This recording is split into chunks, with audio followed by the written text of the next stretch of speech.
Divorce is a very unique negotiation.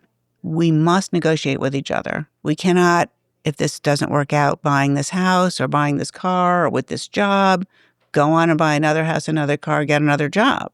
We have to divorce the person that we're married to or not get divorced. And maybe that's a better option for some people, but I don't think anybody wants to stay married to someone who doesn't want to be married to them. Most books about divorce tell you to leave your emotion at the door. Our guest today has a different perspective. She says your emotion can be your most valuable tool. This is the Getting Divorced Without Losing Your Mind podcast. I'm Corey Shapiro. I'm joined today by the author of The Emotionally Savvy Divorce. She's also a mediator and an attorney, but to call her an attorney and a mediator, it's like calling Roger Federer just a tennis player. She's at a Hall of Fame level. Katherine, welcome to the show. Thank you, Corey. It's a pleasure to be here. Well, Katherine, most of my listeners on my podcast are in a crisis mode. What's the first thing they can do to start working on their emotions? Yeah, I think that's a really good point. And so just go back to the emotions can be really, really overwhelming. And so that's why so many people say, oh, set them aside, try not to think about them and all of that sort of stuff. But those emotions are there for a reason. They're there to tell you a message about what's really most important to you.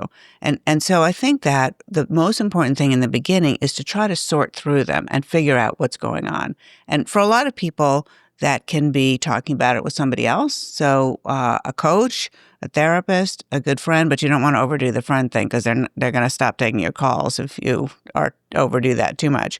I found when I was going through the divorce, the journaling helped me a lot. It helped me sort through my feelings and what was going on. And I think that doing the journaling, first of all, just to kind of dump it all there is one really helpful thing to do. And then to start thinking, what is most important to me? What is most important to me? Who is most important to me? And here's another thing, then this might not be like intuitively where you go, but what's most important to my soon-to-be ex? Because so often we are reacting to an affront or like a dignity violation that we think has been put on us and maybe has been put on us by our spouse. But this is a person that we loved, married, at some point saw some value in. And so if you think about what's going on for that person too, and where they might be afraid, where they might be anxious, I think it kind of just brings it down. We're both scared. We're both anxious, no matter what's happening, and start to focus on what is most important.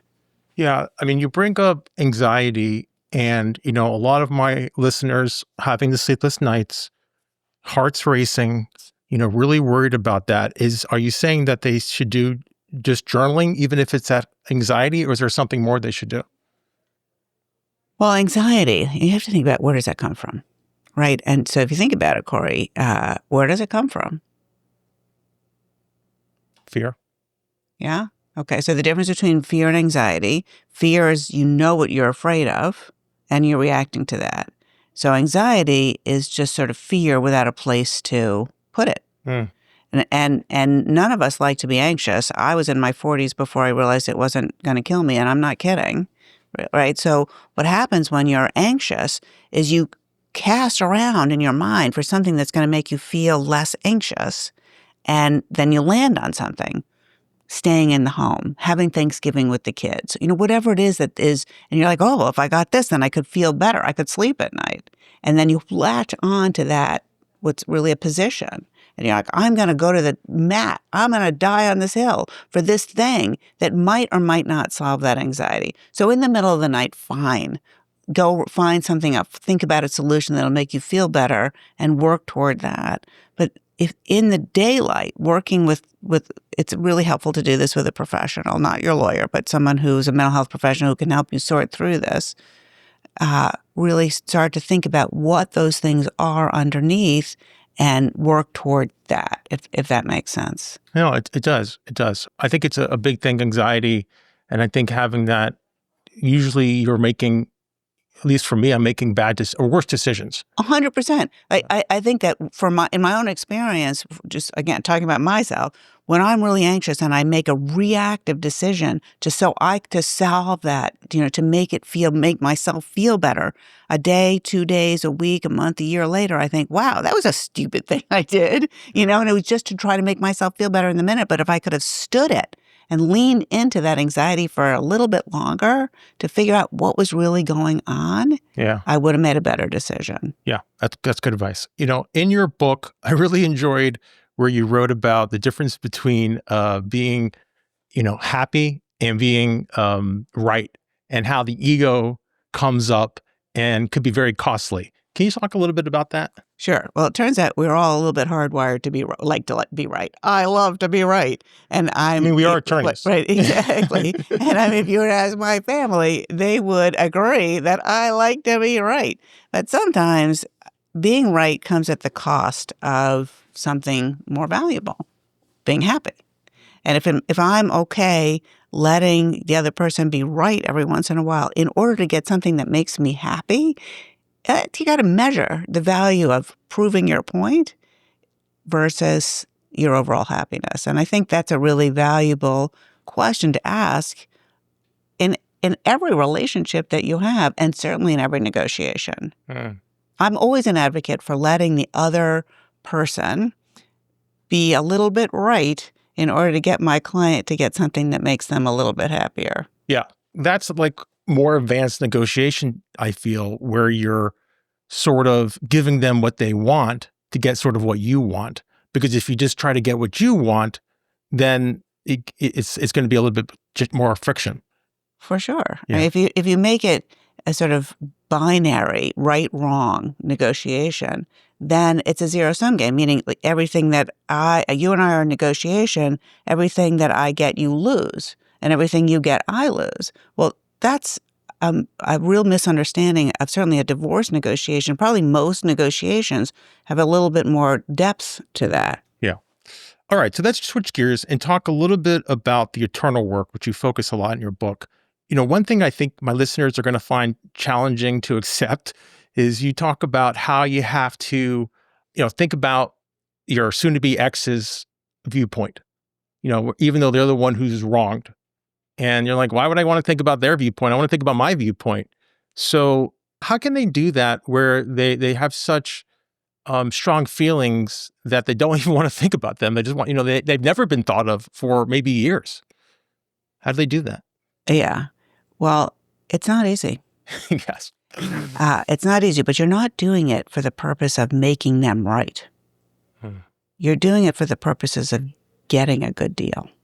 And Chris Voss talks about this as tactical empathy. It's tactical. You're doing it for a strategic reason, to get a better deal for yourself. You're not doing it to make them right. You're not doing it because you agree with them. You don't agree with them. All you're doing is making room for the idea that they have a different perspective, which you already know. You know they have a different perspective.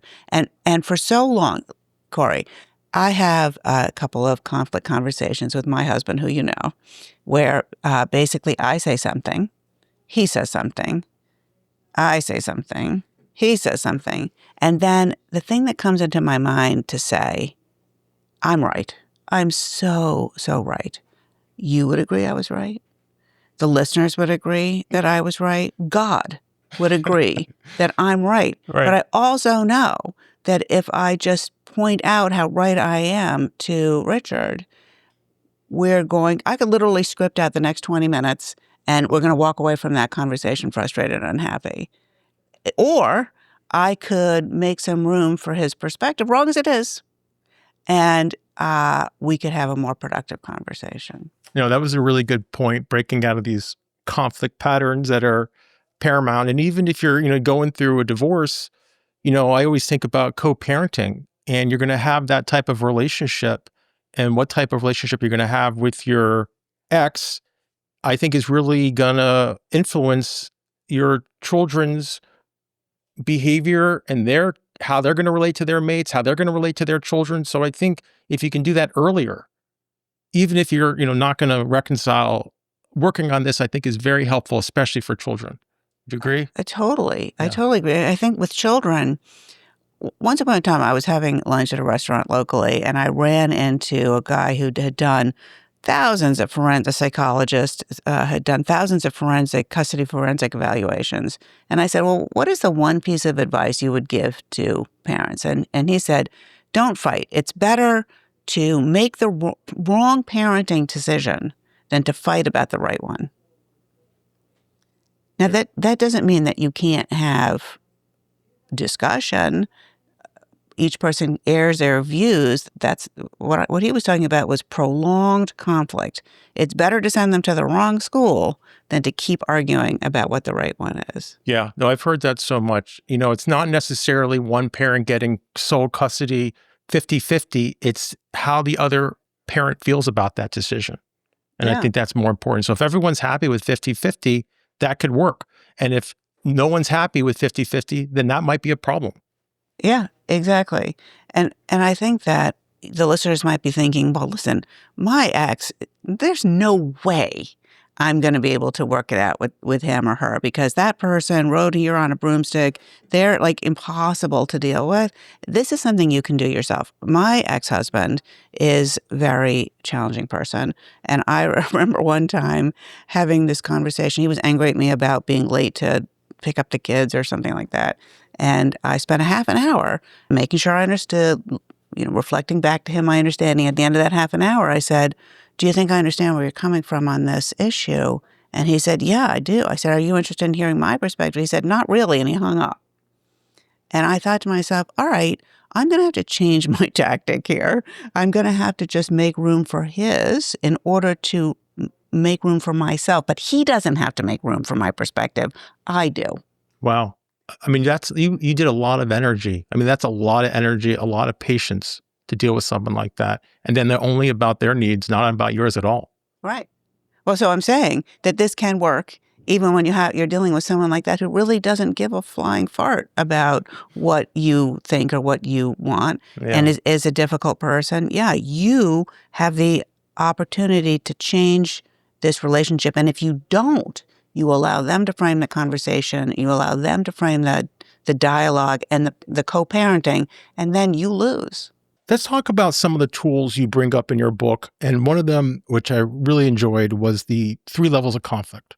The positions, the interest, and the meaning, and how a lot of couples get stuck on positions. Can you talk about why it's important to understand these 3 levels of conflict and how to move through it? Absolutely. Well, I started to do that a little bit when I was talking about anxiety. So you're anxious about something. Where am I going to live? How are we going to share the children? This is going to be awful that I'm not going to see my kids every day. And you cast around in your mind for something, as we were saying earlier, that makes you feel better. If this happened, then I would be okay. And so that happens a lot around the home. So it's a really easy thing to talk about in order to give this example.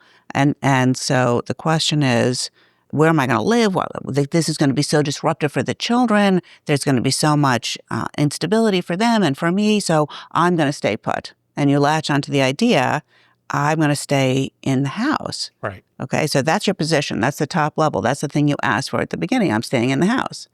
But what's underneath that? What does that give you? Well, I'm worried about instability for my kids. I'm worried about them having stability going forward. Well, that's something that's important to me. That's an interest. It's beneath it. It's one of the reasons why I chose keeping the house or staying in the house as my position. I'm worried about where I'm going to live. That is something that is underneath that position. Well, I'm going to live in the house, right? I'm worried about instability for myself. My gosh, this is so overwhelming. I can't imagine the idea of having to move. I'm getting divorced, and now I also have to move. Maybe I have to change jobs or get a job. Oh my gosh, no, I can't possibly move during this period of time. I'll keep the house, right? You see, understand? It's like now these things that are going on in your mind as to what the keeping the house is the position that solves the problem. That's sort of at the level of interests, like what it is that's really what your goals are, what's most important to you. And I think it's hard, Corey, for people to talk about that because if they're really anxious about it, they don't even want to talk about any other possibility. They don't want to touch that anxiety. And I totally understand that because I don't love to touch my anxiety either. And this is why it's really kind of talking about what it is that the house gives you is really important. And underneath that level of, for example, I want my children to be stable. I want their lives not to be too disrupted by the choice of their parents to get divorced. Below that is this sort of level of, I'm a good parent. It's really important to me to be a good parent. Yeah. I didn't come from a great household, or I came from a great household, and this is part of my personal identity of who I am, my core values, what makes life worth living, and what I'm dedicated to doing. And that's at the level of meaning. Right. And that's why it's so hard if you're just at the position level to move anyone, because the identity is not coming out. Yeah. I mean, if you have to move to homes, then it's like you're giving up your identity.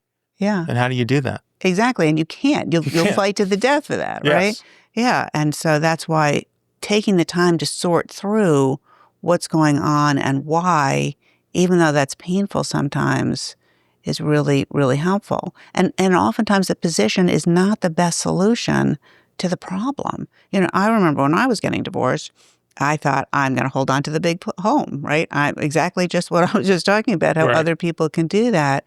And my husband said to me, well, where should I live?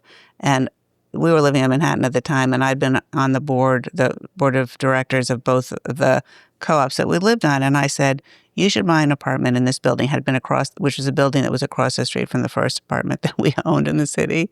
And he went and bought an apartment right in that building. And then I went there to drop off the kids a few weeks after he moved, and I went into his new place, and I thought, I should have moved here. This is much more affordable. It's much easier to maintain. The whole thing is much simpler. And he's not stuck with the burden of paying for and cleaning and keeping straight this monstrosity of a home we'd lived in before. Yeah. So I liked how you were so close. Yeah. Was that during a separation, or was that post-divorce? During the separation. Yeah. I mean, that talk about having stability for the children. Another concept in the book that I think my listeners are going to really enjoy is this idea that you reference powerful non-defensive communication, and you apply it to the divorce world. Can you give my listeners examples of defensive communication, non-defensive communication? Because I've learned that it's not necessarily what you say, as we discussed before, about being right. It's how you say it. And I think that's so important. Yeah. Well, the powerful non-defensive communication comes from Sharon Strand Allison, and it's really, really brilliant work. And I would recommend, if anybody's interested in learning more about it, to buy the audiobook because the tone, as you're talking about, is also really important. But just in terms of what the transcript might say, it's very important not to say things like "you always," "you never," and only your perspective. And so I think that even if you say, instead of saying, "you never take my perspective into consideration," even if you say, "I think you never take my perspective into consideration," it sort of brings down the accusation of the declarative statement. And I mean, I don't think that's a good thing to say, that you never do. But I think that if you really make some room for their perspective, and I love also something from Positive Intelligence, which is to take some tiny little thing that you agree with that they said, or that they're thinking, and agree with that, and then see if you make a proposal that you add in something that's important to you too. So what I like about what you said is that stability for the children on Christmas is really important. And I'm wondering if there's a way that we can share that Christmas time and also make it stable for the kids. I think that's really, really helpful. And then in terms of tone, one thing that Sharon says is that and this can be really hard, is if you think about what the tone of your voice is saying rather than necessarily exactly what the words are saying too, right? And if you bring the tone down at the end, that can make it sound less challenging than if you bring it up. Yeah, no, I love this. And I'm on these like boards and committee meetings, and everyone brings up ideas. And I can see the people who are really good at this. They're just, making me feel whatever I say, the first thing out of their mouth is positive. But they never take it. So I know they're not really for my idea, but they say it in a way that I felt heard. And I think the perspective. Let me just stop you right there. Yeah. That you felt heard. Yes. That's the most important thing, because we do not listen to each other, particularly when we disagree. Yeah. And right there, the fact that you feel heard makes you more open to their perspective. 100%, Katherine, 100%. And I think just having a positive perspective, when you were talking, I was thinking of improv, where you're supposed to be like positive and yes. You don't be like, here's the ball. Like, I'm not going to use your ball. I'm making up my own improv. What you're saying, and so many people in divorce have a negative perspective. What you're saying is look for something positive. There has to be something we agree on, and bringing it one tiny thing. Maybe not at the position level, probably not the position level, but maybe at the meaning level. Yeah. Yeah. Or the interest level. Or yeah. interest level. I think that would be great. Let's find a way to do that and add this other thing in. Right. Doesn't mean you agreeing with the other person. Just want to be clear. You're just having more productive conversations. Absolutely. Which leads to the greater chance of having a resolution that everyone is more satisfied with. Yeah. Well, I sort of foreshadowed where we're going, because your book is really about divorce negotiations. So you bring up some interesting concepts that I think my listeners would be interested in. First, you talk about MESOs, multiple equivalent simultaneous offers. I mean, that's a mouthful, Katherine, but can you help my listeners understand why you can't just do one proposal? Why do you have to do these multiple proposals? And what is all this talking about? Well, you can. It just doesn't work as well. Okay. Yeah. So the idea is, if you're making a proposal, it's much more effective to give the other person a choice. Yeah. This option A or option B, because otherwise it's my proposal versus your proposal. If you and I are we're married, we're getting divorced, Corey, right, and we're negotiating, are you going to want to agree with my proposal? No. I'm not going to want to agree with yours either, let me just tell you. So if we say, okay, there's this and that, right?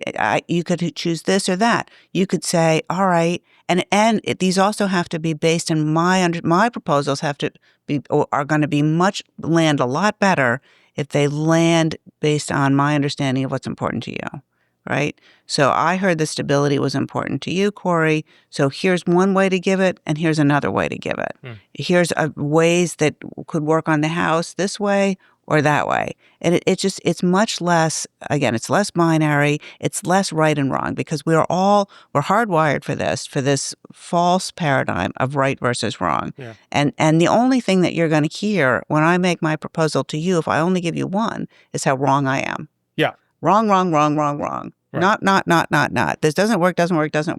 And so if I say, well, it's this one or that one, it's harder for you to do that. Like this way or that way, and or a third way. And so it allows for the sense of collaboration and actually the reality of it too. Yeah. I was thinking about, like, when you were a child, I don't know if your parents ever did this, but they control where we go to eat.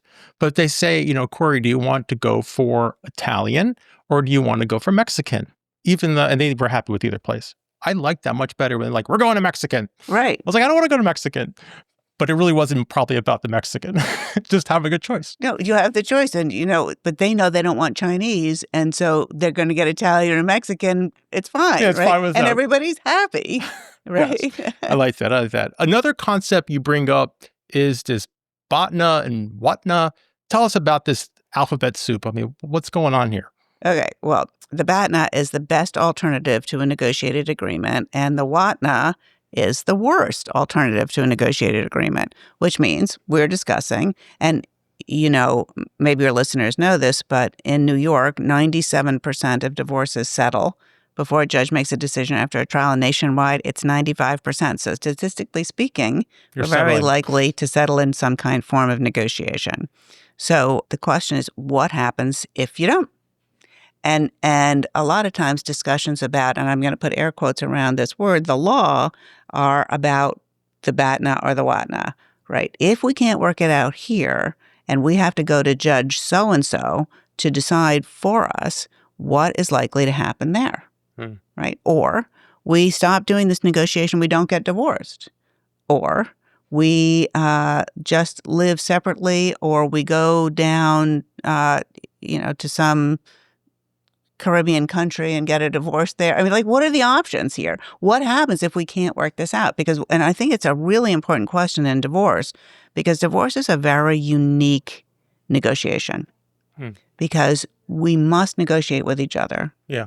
We cannot, if this doesn't work out, buying this house or buying this car or with this job, go on and buy another house, another car, get another job. We have to divorce the person that we're married to, or not get divorced. Right. And maybe that's a better option for some people, but I don't think anybody wants to stay married to someone who doesn't want to be married to them. No. I think it's good to think about these options. It sort of maybe reminds me of like buying things and then, dealing on credit card and dealing with paying for it later. And here, you're just trying to think about these issues before, you get into the process, further in the process, so you can have more choices and not feel so stuck. You're not just stuck with that big bill like, oh my God, what did I do? Yeah. Yeah. Well, I think that when people are negotiating in a divorce setting, or pretty much anywhere, they have the things that are in their mind that are most important, their own priorities. Each person has their own priorities. And those priorities may or may not be aligned with the priorities that the law has. And it's not illegal to have your own priorities. And we're allowed to settle pretty much on anything we want to settle on. And there's often a disconnect, and this can be maddening, where a person's priorities are different than a lawyer's priorities, because a lawyer's priorities are based on what the lawyer thinks will happen in court. And so can we come to a settlement based on the priorities of the people rather than the opinion of the lawyers as to what would happen if we were in Judge so-and-so's courtroom? And that is a really interesting thing. It's sort of like having different colored glasses on. If you have the glasses, the priorities of your client's glasses on, then you can be more creative. And it's a client, a person, a party, a divorcing person's is if they're not running the negotiation, at least it's based on what's important to them. Yeah. Versus you put the other glasses on, it's based on what the lawyer thinks is a good argument in court. Right. And these are not the same thing. And they're the reason why I think there's so much often unhappiness in the lawyer-client relationship, because the client is really trying to say, but this is the thing that's really important to me. And the lawyer's saying, I don't care about that because I can't make that argument in court. Yeah. And so when you just go, I'm sorry for interrupting, but you go back to the batten and the what, and you think, okay, let's have two different conversations. Here's what I'm trying to accomplish in negotiation. And if we can't work it out here, then that's happening. Right. We're going to go to court, and that's what we can do. No, I like that, because you're really focusing, if you're talking about an attorney, focusing the attorney on what's important to the client through the prism of the priorities, not through the prism of this is what this judge is going to do, or this is the law. And because people don't even know the law and don't really even care about the judge, they care what's important to them. Yeah. And so okay, sometimes your client one person is like, well, this is what's important to me. And the other, their spouse, their soon-to-be ex-spouse's lawyer says, well, that's nice that he or she thinks that, but that's not happening because we're going to go to court and you're entitled to this, or you be responsible for that. And now we have a little bit of a disconnect. But if you just sort of sit with it a little while and let it kind of mature, the priorities of the other person also kind of come out. And we have to decide, but what is it that is going to happen? Yeah. That's why these negotiations are so complex. And, you're referencing 97% of cases settling, but it's so interesting how there seems to be two populations. Some people start with negotiation in good faith, and then other people, sort of come to it after being exhausted through the system. Exactly. Yeah. And, in your book, you talk about, where things get really tough. And my listeners are, going to get to a point where it's going to get tough. Just because cases settle or divorces settle doesn't mean it's a linear path. It could be very challenging. And what I see is sometimes, and you discuss this, is some people, go into a deal, sign a deal, but it's not the deal they wanted. It's a bad deal, and they know it, but they're so exhausted. That's what the choice was. And then the other people I see are, I'm going to fight this till the end. And, how can you help people, not deal with those two binary choices and maybe think more middle ground? Well, I think those are basically the same choice, actually, Corey. Hmm. I'm going to fight this to the end until I'm really exhausted and I die on the hill of battle on the court. And so I'm going to sign on the courthouse steps just to make the pain stop, make the financial bleeding stop. And so I think there's another choice, which is to say, let's have a conversation about what's important to you and what's important to me. And I am not suggesting we do this at the kitchen table, because I think it's really, really hard to do this without help. Yeah. And to expand. So just to back up a little bit, when people have been arguing about these things, because people come to us, right? We're divorce attorneys. They don't come because they just had a spat this morning and now they're deciding they're going to get divorced. Right. If they happen to have had a spat this morning, it's a 9 millionth time they've had the same argument, and they can't, and they're locked in this, what I call the conflict trap, right? They're locked in the conflict trap and they can't imagine on any other way than just trying to make yourself right. I'm so right. God thinks I'm right. Okay, so if you can come to a conversation, you can open that up a little bit, and with help, start to think about what else is going on here. What are the other perspectives? And then you can see the problem from a broader perspective. There's a little bit more air in the space there. Because one of the first things I think that's really important for each person to understand is their own view and why they take it. Right? Why they have this. And we talked about trying to understand the other person's view and why the other person has that view, assuming a hypothesis of generosity for them, not that just that they're an ass and they're, a jerk or whatever, but also the situation we face. Like, what's going on here? Like, what are the facts here? And I think that is also, I think the two most important things are understanding myself. Why am I so upset about this?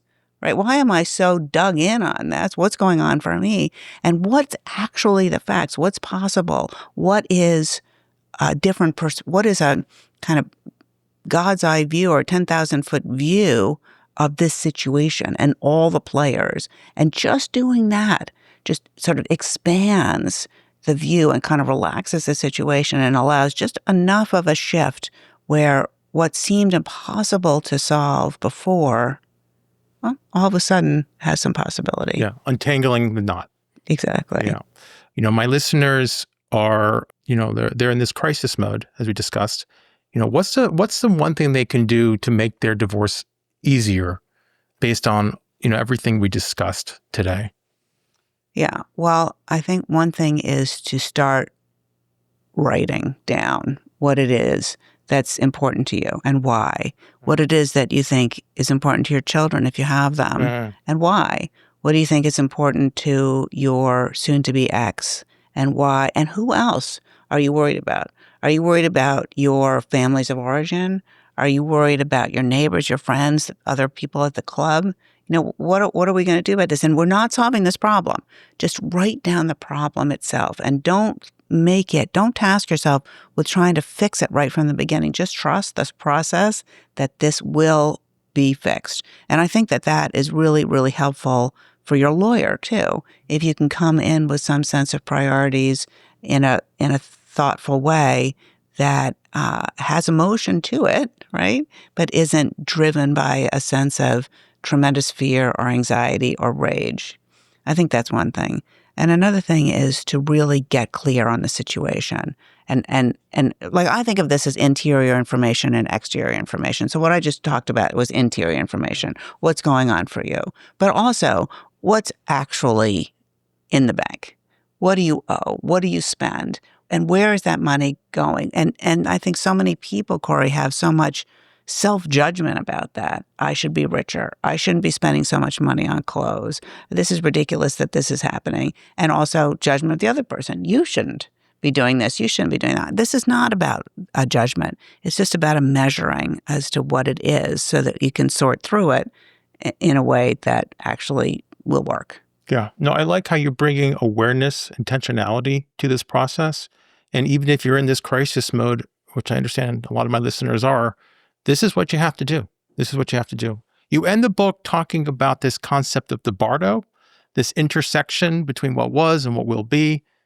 I love that ending, by the way. But tell us a little bit about why you chose that. Well, I always have said for years that divorce is at the intersection between what was and what will be.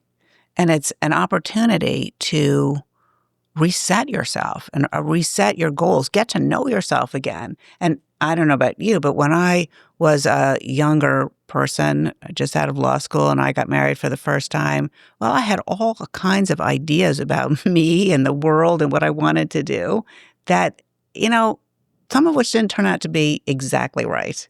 And when I got divorced, well, when I was in law school, I had a chronic illness, and I promised myself one day that I would ask myself every day if I was happy. And if the answer was not yes, I would do something to change it.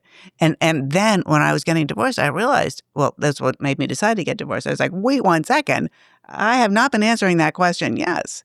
And so I made some changes. And I think that sort of intersection between what was and what will be it's anxiety provoking, but it also has so much opportunity to set your life on track for something that is really meaningful to you, and whatever that is. So I love that concept of the bardo. No, I love it too. And I think that's why your book is so helpful because, these concepts that you're teaching apply to divorce, but they could really be applied to life. And I think it's hard, where you have this journey, where you have this idea of where you want to go, and many days you're not happy. And that's a hard question to have. So I love that question, to center yourself and to put you on that path. Thank you so much for this conversation. And thank you for writing this book, The Emotionally Savvy Divorce. I know if you're in crisis mode right now, you might be thinking, this is a lot to read. This is a lot to learn. Katherine did a really wonderful thing. She made all key points at the end of each chapter. She has headings. She has just one pages have quotes like an Adam Grant style. And, you can start skimming it. And as you get more and more into your divorce, you could read it. Also, what she does is she has wonderful stories, and those stories can resonate, and you can feel that you're not alone. So, Katherine, I really appreciate this conversation, and I really do appreciate all you do for our divorce community. Thank you, Corey. This podcast offers general information only. It cannot replace legal advice. If you need tailored advice, contact an attorney licensed to practice in your area.